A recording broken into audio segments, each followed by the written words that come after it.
if you look at that is a sunrise that has happened, and it is just before 6:30. We are on Deep Thoughts by the Dashboard with me, Star Saxton. How are you doing this morning?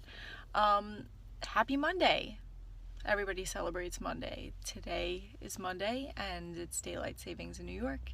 And today I wanted to talk about anxiety and risk-taking and the impact that it's had on me personally, and also the impact that it could potentially have on our students when we're asking them to try new things.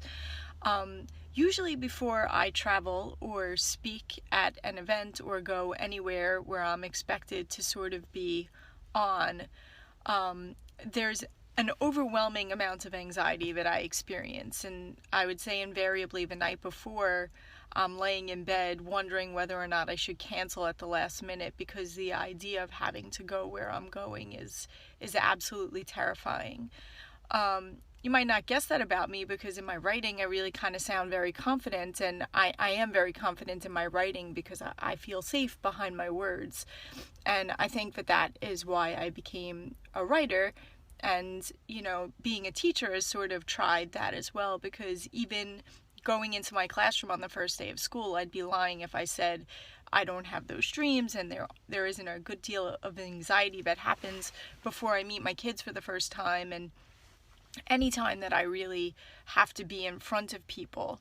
But that being said, I feel that my fear and anxiety cannot hold me back from doing the things that I really feel are important for me to be doing, and that has so much to do with the message that I feel sharing with people, and really wanting to change education, and I really try to use my anxiety, I guess, as a tool to, first of all, confront my own sort of challenges that happen, and they do. Right before I go and speak, I kind of have to really shake it off. It usually helps if there's a friendly face in the audience that I could really focus on or relax. I'm usually a little unsteady at the beginning, but once I get going, it's kind of like in a classroom. Once I get going and I'm sharing my message, overwhelmingly so, my passion takes over, and then that anxiety is a little bit less of a challenge for me personally. Thanks, Tony. I really do struggle, because I feel like there's such a great amount of pressure to deliver whatever people perceive I am and the message that I have, and I don't want to disappoint anybody. And it definitely comes in with that perfectionism piece too, because I spent so much of my life trying to be perfect. I guess on some level understanding and accepting that it couldn't be, but when I listen to kids talk about it, there's a part of me that empathizes so greatly with them and their story that I can't even begin to tell you how sad I feel for them on one level, and how much I kind of just smile and look at them and kind of say to them, hey, I know where you're coming from, and I know the fear, and I know that we worry so much about being wrong and how that works. You're so right, Tony. It's the perfectionism, I think, actually generates the anxiety, because there's such a terrible fear of not being able to perform at the level people expect us to, and even worse, the level we expect of ourselves.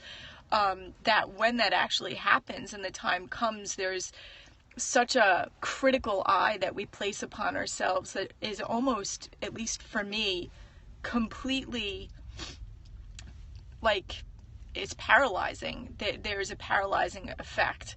So basically what I keep telling myself, and what I've been telling myself all morning, is this is a great opportunity, and I'm gonna meet a lot of new people, and I love meeting new people. I would be lying if I said I didn't. But I'm gonna honor my anxiety on some level, and I'm gonna try to keep myself safe, and when I get there, I'm gonna do my best to get out of my shell and really focus on making that important impact that I'm going to speak about. And I'm going to be speaking about, using feedback as opposed to grades as a means to helping kids grow. And it's a topic that I really care very much about.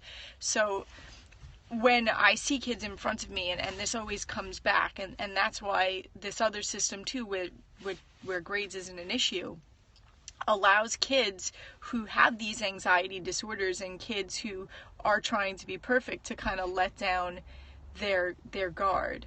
Thank you so much, Tony. I try, because I feel like people see the way I write sometimes and they think that it's easy. And maybe on some level the writing is easy now, but the more I write, the more people also expect me to speak, and that is the challenging part for me. I am envious of all people who can get up on a stage and be super charismatic and make it look like it's so easy. I don't think I make it look easy, because I probably look horrifically terrified when I stand up there, and it takes me a few minutes to not be flushed and sweating and, scared out of my mind. So, if you do happen to be in my session tomorrow at New York State ASCD and we're talking feedback, just give me a couple seconds to warm up, and hopefully if it's a smallish crowd, you'll get the better of me. Usually in a small crowd, I feel a little bit more confident from the jump. But I just wanted to share that message with everybody, because I think no one really talks about this side of all of it. And when I think about it, like, I could see myself in the Periscope right now, and honestly, like, my eye is twitching. You can't really see it. And like, I have all these weird nervous tics that sort of happen as well. If it's not an eye twitch, it's I might start to stutter, or I get heart palpitations sometimes. So the anxiety definitely manifests itself in different ways. And I totally agree with the person who just made the comment. It's overcoming it. And last night when I was talking to my boyfriend about it, I was like, he's like, you can always cancel. And I said, no, I can't. That doesn't achieve anything. I mean, I understand that I actually can cancel, but I don't want to. I want to face the fear. I want to face the anxiety, and I don't want it to get the better of me. What kind of role model would I be if every single time this anxiety came, I didn't do my very best to confront it and move forward?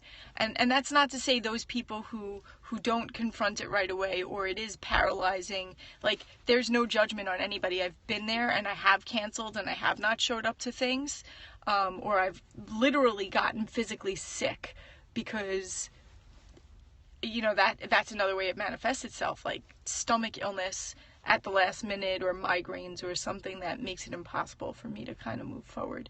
So I'm just hoping that, the honesty is something that people understand, that this is a real issue for a lot of us, and that it doesn't have to stop us from doing awesome things. And I hope that you guys are able to take that message with you and take a risk, and understand that risk taking is challenging. So when we ask our kids to do it,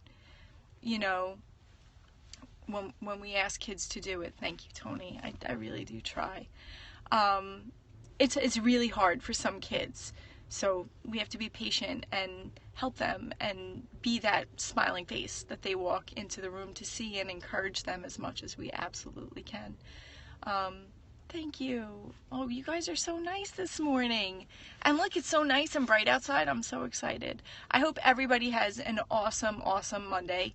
And I'll probably be writing about this again real soon. So you guys, thank you. Have an awesome day, everybody.